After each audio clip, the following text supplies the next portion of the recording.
शिवसेना भाजप युती सरकारसोबत उपमुख्यमंत्री अजित पवार हे सामील झाले आहेत आणि यानंतर अनेक मतदारसंघाची समीकरणं बदलली आहेत. युती सरकारमध्ये दापोलीचे आमदार योगेश कदम यांचं मतदारसंघामध्ये वर्चस्व पाहायला मिळतंय. ज्यांच्याशी आतापर्यंत 2 हात केले तो राष्ट्रवादी काँग्रेस पक्षच आता सोबतीला आलाय.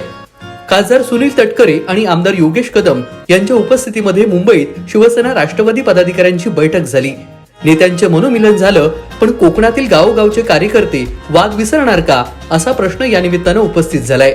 महाविकास आघाडी सरकार कोसळून राज्यामध्ये एकनाथ शिंदे आणि देवेंद्र फडणवीस यांच्या नेतृत्वाखाली शिवसेनेने भाजपची सत्ता आली. यानंतर अनेक मतदारसंघातील राजकीय गणितं बदलली आहेत. शिंदे यांच्यासोबत गेलेल्या आमदारांना चुकीचे दिवस आले आहेत. रायगड लोकसभा मतदारसंघातील दापोलीत देखील शिवसेना आमदार योगेश कदम यांचा वर्चस्व पाहायला मिळतोय.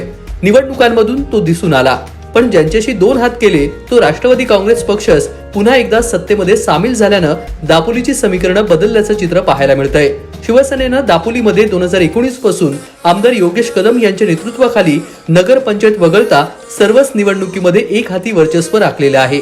अवघ्या 4 वर्षात आमदार कदम यांनी प्रत्येक गावामध्ये कोट्यवधी रुपयांचा विकास निधी दिलाय.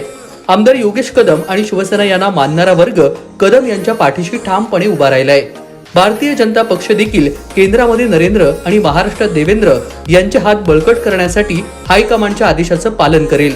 मात्र सत्तेतील भागीदार पक्ष असलेल्या राष्ट्रवादी काँग्रेसचे कार्यकर्ते कदम यांना किती बळ देतील याबाबत मात्र निश्चितपणे खात्री देता येत नाहीये.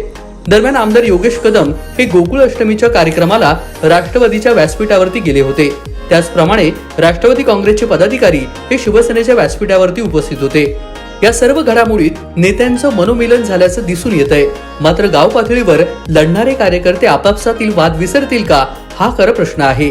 कोकण कट्टा लाईव्ह, दापोली.